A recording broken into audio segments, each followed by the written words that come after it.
을 만드는데 서로 각자 다르게 생겨먹은 A, B, C를 만들어요. A와 B와 C를 만들었으면 A랑 B랑 C는 서로 다 다르게 생겼으니까 당연히 원가 계산을 한다라고 할지라도 A에 대해서 따로 계산, B에 대해서 따로 계산, C에 대해서 따로 계산, 따로따로 개별적으로 정성스럽게 계산해야 될 거 아니야. 그렇죠? 그래서 그런 식의 원가 계산 방법을 우리는 뭐라고 부르느냐? 개별 원가 계산이라고 이렇게 부릅니다. 별일 아니죠. 그렇죠?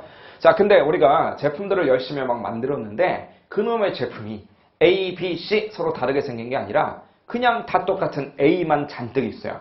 자, 그렇다고 한다면 굳이 첫 번째 A 따로, 두 번째 A 따로, 세 번째 A 따로 따로따로 원가 계산할 필요가 전혀 없다는 거죠. 그렇죠? 어차피 다 똑같이 생긴 거 예를 들어서 100개 만들었습니다.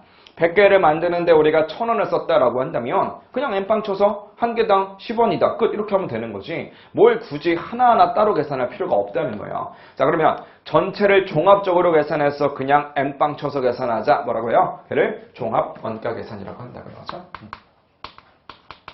자, 개별 원가 계산과 종합 원가 계산. 이게 이제 우리가 업종별로 구분하는 가장 큰 그림입니다. 무슨 말인지 아시겠죠? 그렇죠? 자, 근데 여기에서 특히나 종합원가 계산 컨셉에서 보다 보면 곁다리로 하나가 나오는 게 있어요. 자, 곁다리로 하나 뭐가 나오냐면 사실은 종합원가 계산이랑 되게 비슷한 놈인데 딱 한 가지 뭐가 다릅니까? 라고 했을 때 딱 한 가지 이게 다릅니다. 종합원가 계산에서는 그냥 무조건 다 A밖에 없거든요.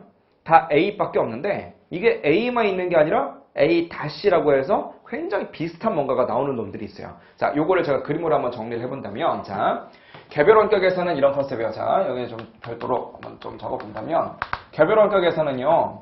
A라고 하는 녀석을 작업 넘버 1번에다가 집어넣어요. 그렇게 하면은 A라고 하는 제품이 나와요. 예를 들어서 자, B라고 하는 원재료를 가지고 작업 넘버 2번에서 열심히 노무원가와 제조간접 원가를 써서 가공을 하게 되면 이걸 가지고 우리는 B라는 녀석을 만들 수 있어요. 그럼 얘랑 캐릭터가 완전 다르다 보니까 개별적으로 하나하나 계산해야 된다는 거죠. 그렇죠? 자, 그런데 우리 종합원가 계산이라는 거는 좀 전에 봤다시피 원재료 A라는 녀석을 집어넣되 작업으로 그냥 가는 게 아니라 이제는 공정이라는 거죠. 공정 1번. 작업과 공정의 차이는 뭐냐면 작업은 1번 작업과 2번 작업이 서로 아무런 상관도 없는데 종합원가 계산에서 공정 1번과 공정 2번은 순서가 있습니다. 순차 관계에 있다는 거죠. 이렇게. 그래서 우리가 기본서 배울 때 예제 문제로 무슨 뭐 연속 공정에서의 종합원가 계산 이런 거 배운 적 있었잖아요. 전공정원가 이런 것들. 그렇죠? 그래서 1번 끝나야만 2번을 시작할 수 있다는 거죠. 자, 이런 식으로 하게 되면 뭐만 나오느냐? 얘는 A가 나오는데 대량으로 생산이 돼버려요. 이런 식으로. 무슨 말인지 아시겠죠? 그렇죠? 자, 이걸 종합원가 계산이라고 하는데 요 놈하고 되게 비슷한 업종인데 얘랑 똑같이 할 수가 없는 녀석이 하나 있어요. 어떤 녀석이 있느냐? 얘도 A를 집어넣었어요. A를 집어넣었고 똑같이 공정 1번도 존재하고요. 그 다음으로는 공정 2번도 이렇게 존재를 합니다. 근데 웬걸? 튀어나오는 게 뭐가 튀어나오냐면 A도 나오고요.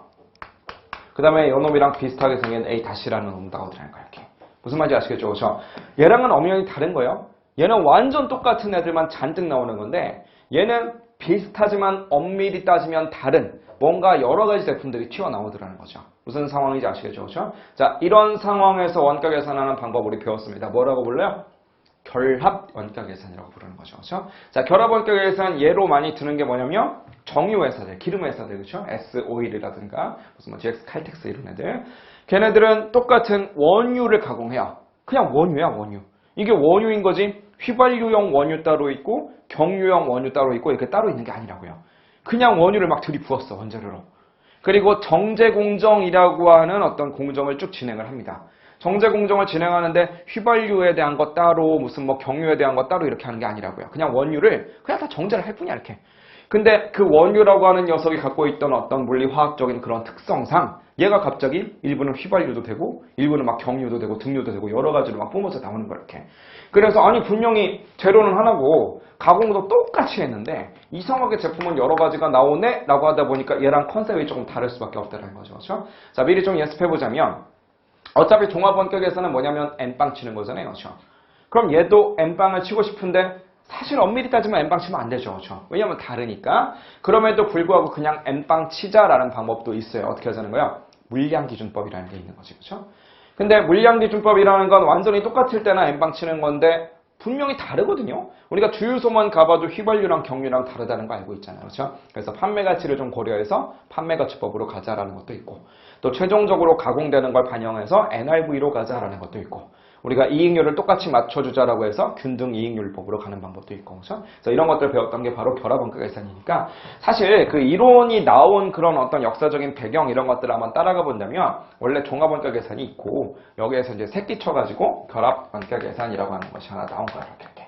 무슨 말인지 이해되시죠? 그래서 큰 축으로는 얘네 둘을 딱 가지고 가시고 그 다음에 우리가 결합원가 계산이라는 것도 곁다리로 배웠다 이렇게 가시면 되겠어요. 무슨 말인지 아시겠죠? 그렇죠? 네. 여기다 살을 하나 더 붙인다면 사실은 뭐 이걸 쓰나 뭐 다 쓸 수 있는 거긴 한데 좌우지간 개별 원가를 하든 종합 원가를 하든 항상 원가에 대해서는 어떤 이슈가 있느냐? 배부라는 이슈가 있거든요. 추적도 해야 되지만 배부도 해야 되잖아요. 그렇죠? 자, 근데 배부라고 하는 것 때문에 원가 왜곡이 생길 수가 있어요. 왜냐하면 배부라는 건 어디까지나 임의성이 조금 가미가 되는 거니까. 자, 그래서 이것 때문에 왜곡되는 것이 싫어가지고 배부라고 하는 것을 최대한 좀 어떻게든 정확하게 해보고 싶다.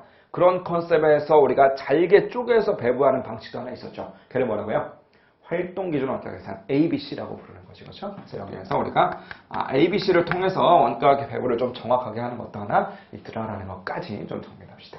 무슨 말인지 아시겠죠? 그렇죠? 그래서 큰 그림으로 방금 전에 제공품의 차변 계정에서 원가들이 발생했는데 걔네들 가지고 이제 이후에 있는 T 계정을 채워주기를 어떤 요령으로 채워줄 거냐? 그게 업종마다 좀 다른데 큰 그림으로는 얘네 둘이 있고 곁다리로 얘도 있고 정확하게 하자라는 걸로 요것도 있다까지 좀 정리를 해주시길 바라요.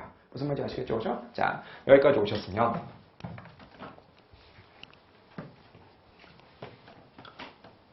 자, 두 번째 컨셉.